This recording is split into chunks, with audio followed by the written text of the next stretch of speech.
Muito bom dia. Vamos nessa quarta-feira, dia mais esperado da semana, por conta da decisão de política monetária dos Estados Unidos. Mas antes vamos falar um ponto. Ontem foi a estreia oficial do meu documentário Infiltrados Venezuela na plataforma da Brasil Paralelo.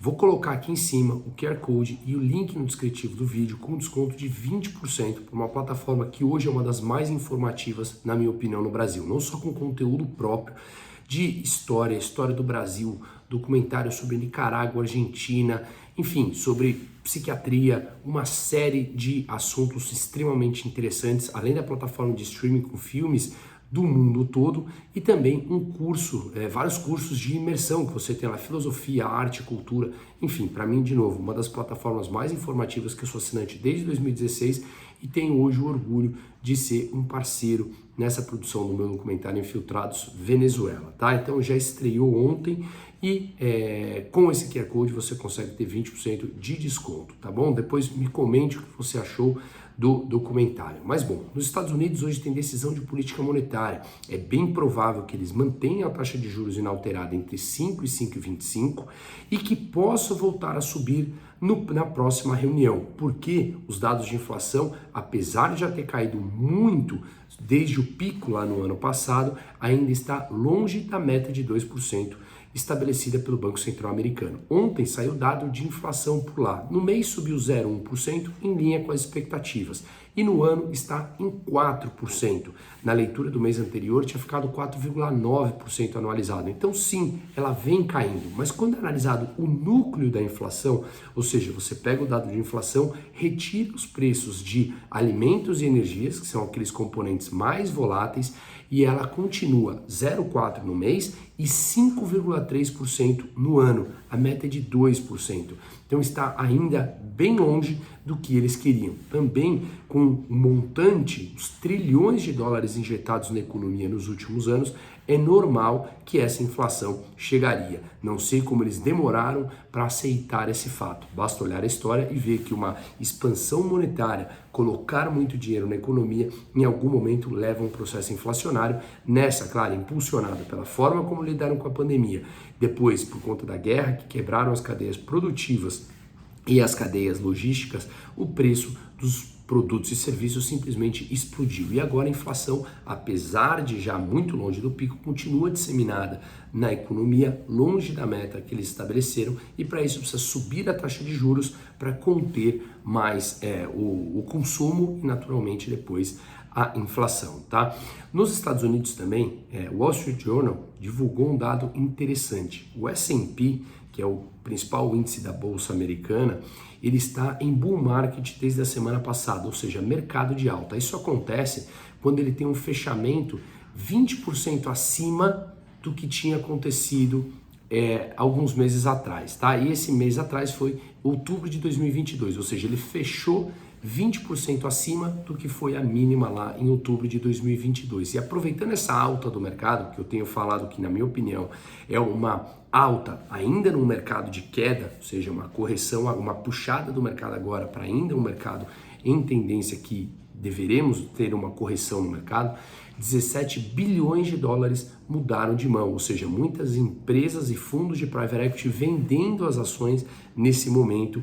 Eu, no meu entender, imagino que para passar de mão, diminuir a exposição aproveitando essa alta do mercado. Ainda mais nesse ponto, a Nvidia, a fabricante de chips que está surfando a onda de inteligência artificial, entrou no clube de $1 trilhão, subiu mais de 3% ontem, a ação cotada a $410, só nesse ano subiu 181%.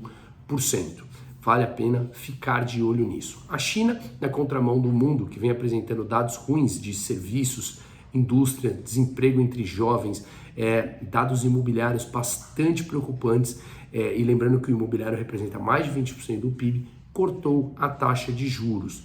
Então, na contramão do restante do mundo, para estimular mais economia. O remédio é sempre o mesmo que eles buscam, injetar mais dinheiro na economia, que, olhando na história lá atrás, é uma das origens do problema. Tentam incentivar de forma artificial ao invés de fazer um programa de realmente ajustes e menor intervenções estatais. Mas isso obviamente não está na mesa, principalmente na China. Se não está aqui no Brasil, infelizmente, imagina lá na China. Falando um pouquinho aqui de Brasil, saíram dados também de consumo de famílias, tá? Está no menor nível desde o começo da pandemia por conta de processos inflacionários que aconteceu no mundo como um todo, inclusive aqui no Brasil, e por conta de restrição de crédito, agravado também pelo efeito das americanas, que com o prejuízo que os bancos tiveram, obviamente eles passam a ter mais restrição de crédito e, de novo, taxa de juros mais altas, ela também desincentiva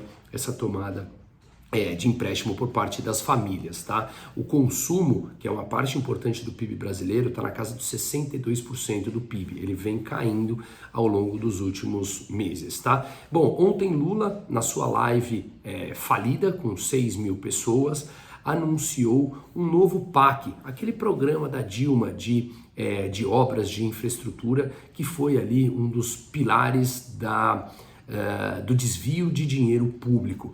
Ele anunciou e falou que vai começar a partir do dia 2 de julho um programa de obras de infraestrutura e até mencionou aqueles discursos populistas que no seu primeiro governo produtores agrícolas compravam máquinas com taxa de 2%. Eu comentei ontem no Linha de Frente na Jovem Pan sobre isso. O governo naquela época pagava, remunerava a taxa de juros mais alta para quem emprestava dinheiro para o governo e ele dava esse dinheiro, emprestava esse dinheiro à taxa de 2%. Essa diferença era prejuízo público, mais uma política populista que nunca deu certo e nunca vai dar certo.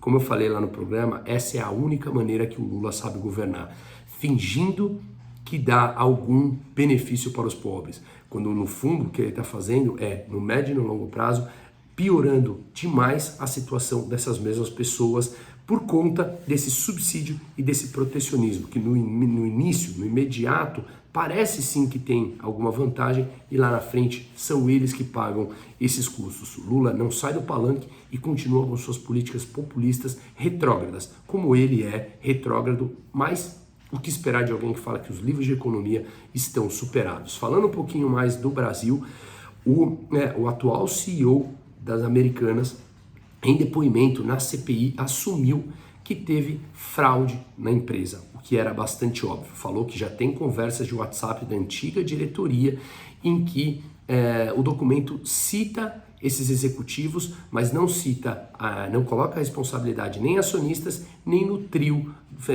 majoritário acionista, Marcel Telles, Sicupira e Jorge Paulo Lemann. Vamos lembrar que esse trio, dono de empresas, são aqueles que sustentam o tal ESG, que uma das letras do ESG, de G, é de governança.